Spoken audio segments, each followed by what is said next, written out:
What's up, everyone? Let's dive into the latest on the Boston Celtics.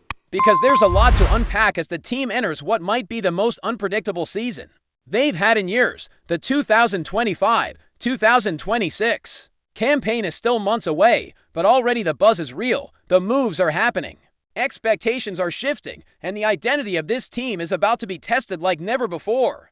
The real question now, are we looking at a rebuild, a retool, or a team that's about to shock everybody? First, let's set the scene across the Eastern Conference. If you're a Celtics fan, you've probably already glanced at the East standings and thought, okay, where do we really fit in here? Because, honestly, the top feels like it's already spoken for. Cleveland is back, and more importantly, they're expensive. They kept their core, locked in their key pieces, and are now under immense pressure to deliver. And that right there, that's good news for Boston.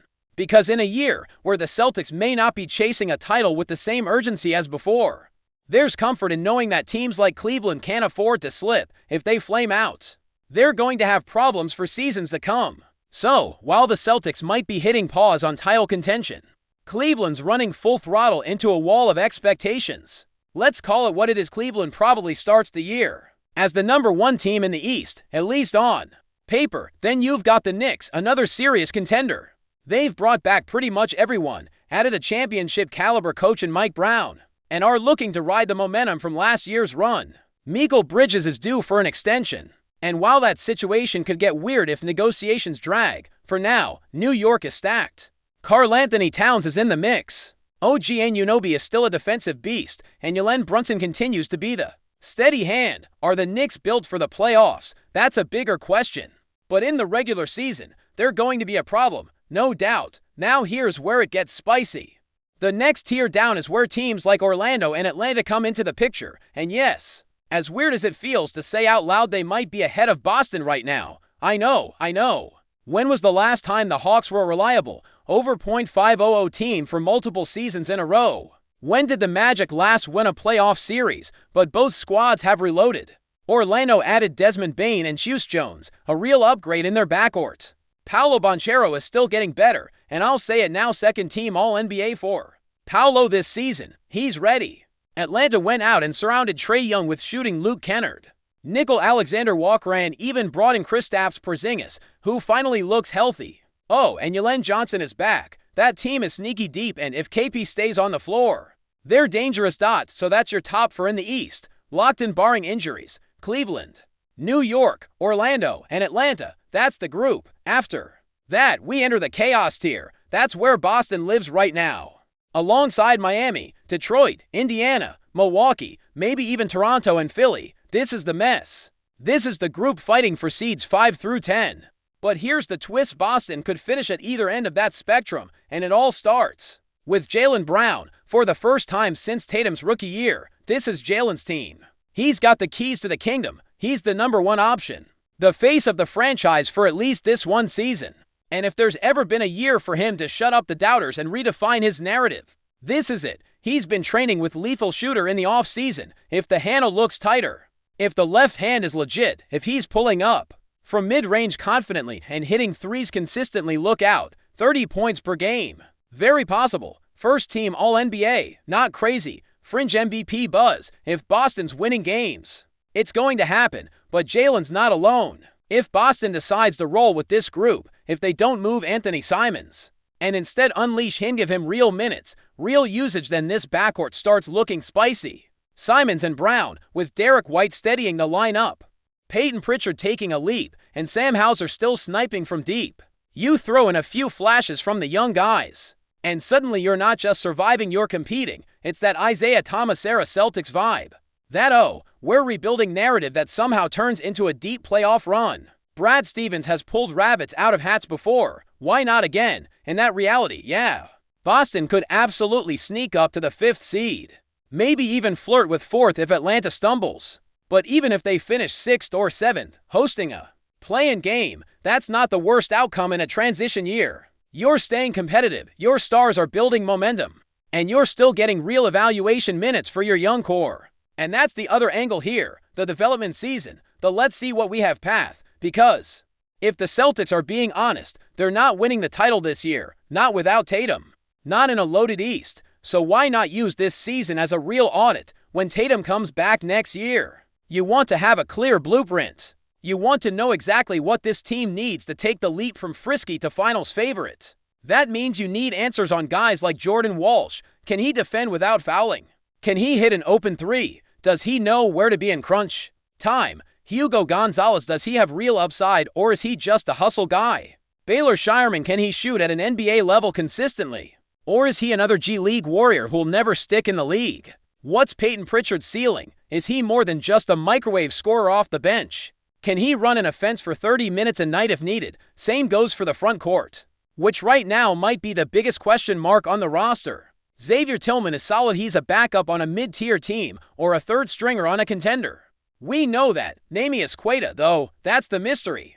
There are nights he flashes a little prime-time lord. There are moments where you squint and think, wait, is that a healthy Rob Williams if that guy can get consistent minutes? If he can develop real chemistry with the guards, you might have something. Luka Garza, another wild card.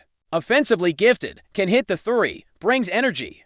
But can he stay on the floor defensively in real NBA minutes? That's still a huge question. Then there's Josh Minott, barely played, but oozes athleticism. Let him cook, give him a stretch of 10 games at 20 minutes a night and just see what happens. And look, this is the boring path. The unsexy version, the version where you lose games in January, where you're watching Amari Williams play 30 minutes against the Hornets. But it's also the smart path, because it's the one that gives you clarity. It's the OKC approach. Let your young guys play, see where the gaps are, and go into next summer with a full scouting report on your own roster. That's exactly what the Thunder did. They look like a team ready to make a win-now trade in 2024. But instead they waited. They got bounced by the Mavericks, saw what didn't work, and then went out and got Caruso and Hartenstein. Next thing you know, banner season. That could be Boston if they play this right. And let's not forget the financial side of this. The East is only going to get more expensive. The Knicks are going to have to pay Mikal. Cleveland's already deep in the tax. Atlanta and Orlando both have upcoming extensions to consider. But Boston, cap flexibility is on the horizon. You bring back Tatum and now you've got a superstar with a core you believe in and the resources to make real moves. But that only works if you know who your guys are. That's why this season matters. Not because you're chasing a banner this year, but because you're setting the foundation for the next one. You're deciding who's a piece, who's trade, bait, and who's just not it. That's what this year should be about. Building the map for 2026 and beyond. Now, if Brad decides to go another route, if he wants to stay competitive, maybe make a run, then sure, there are still a couple names on the market. Gary Payton II, for example, is still unsigned. Not a great shooter, but a phenomenal defender who's been in big moments. If you could get him on a short-term deal with some flexibility, that's a nice piece to plug into a defense-first identity. But let's be real, he's probably staying with Golden State. Most of these free agents still on the board, they're not game changers for Boston. Westbrook, to ball dominant. Malik Monk, Sacramento's giving up on him. DeAnthony Melton is interesting, but again, that's a win-now move. And then you've got the rookies. Max Shulga signed a two-way. Probably spends most of the season with the main Red Claws. Could get the J.D. Davison treatment and pop up in April if Boston's out of the race or resting starters. Amari Williams might see a bit more run, especially with the front court as thin as it is. And Hugo Gonzalez, he's going to get his minutes. He was a first-round pick. They want to see what they've got. So whether Boston's pushing for the playoffs or playing the long game, this season is huge. It's not about chasing the trophy, it's about finding your guys, learning your needs, and preparing for the moment Tatum comes back ready to lead. And when that happens, if the foundation's strong, Boston's going to be right back at the top of the East. But before we continue, please remember to subscribe to the channel and give the video a like. Your support helps us keep bringing you the latest news about the Boston Celtics. Feel free to share your thoughts on the news in the comments as well. The NBA world is buzzing with rumors surrounding the Boston Celtics' latest moves, as whispers circulate that Filipino basketball prodigies Kai Sotto and RHENZ ABANDO are poised to join the franchise. Sources close to the organization suggest the Celtics are quietly assembling a promising duo, aiming to inject fresh talent into their roster and secure a competitive edge for the upcoming seasons. The buzz has intensified, with insiders hinting that both players arrive not merely as prospects, but as potential future stars. a claim that has ignited speculation across fan bases and analysts alike. Kai Sotto, known for his towering presence and unique skill set, and RHENZ ABANDO, celebrated for his sharp shooting and playmaking ability, are being viewed as complementary talents who could elevate the Celtics' game style. Industry insiders speculate that this pairing might symbolize a strategic move by Boston, blending international flair with homegrown grit, while official confirmations remain elusive. The murmurings within basketball circles suggest the Celtics' front office is betting on these young athletes to develop into cornerstone players. The narrative is building rapidly, fueling excitement and debates among fans eager to witness how this potential partnership might reshape the Celtics' future and the broader NBA landscape. This possible acquisition could mark a new chapter for Boston as they navigate the delicate balance between veteran experience and youthful potential. Speculation grows stronger as reports emerge indicating the Celtics' keen interest in not only drafting but nurturing Kai Sotto and RHENZ ABANDO with a long-term vision. Basketball commentators and talent scouts are increasingly vocal about the unique attributes these players bring to the court, suggesting that Boston's management sees more than just raw skill.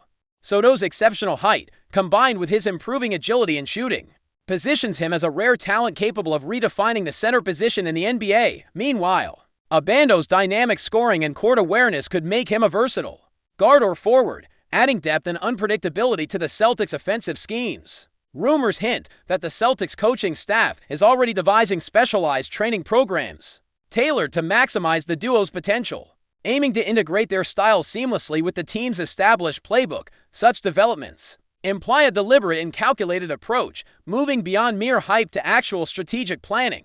The possibility of Boston securing these players also sparks conversations about the broader impact on Asian basketball talent visibility, suggesting a cultural milestone if these rumors materialize.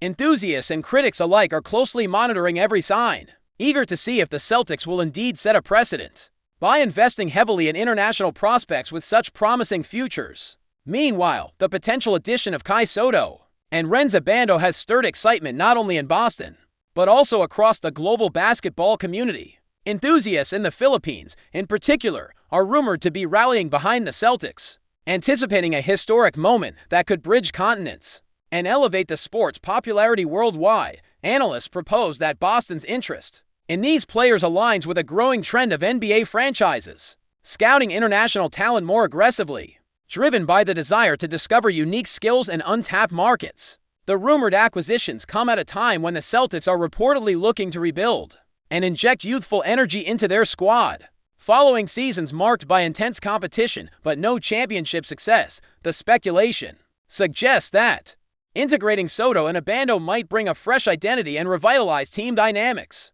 Some sources even whisper about the possibility of these players inspiring a new fan base for Boston, expanding the team's reach beyond traditional borders. This narrative, while still in the realm of possibility, reflects a broader strategy to modernize the team's image and approach. As the rumors continue to circulate, the basketball world watches with bated breath, imagining the ripple effects such signings could generate across leagues and cultures. Further fueling the rumor mill, insiders hint that the Celtics have engaged in preliminary discussions with agents representing Kai Sotto and RHENZ ABANDO, signaling a genuine interest that could soon materialize into official announcements. Observers note that Boston's management is known for strategic patience, carefully evaluating prospects to ensure their fit within the team's culture and long-term goals. The whispers suggest that both players have impressed in recent workouts and unofficial meetings, showcasing skills and professionalism that align with the Celtics standards. There is talk of the organization envisioning these athletes as foundational elements in their quest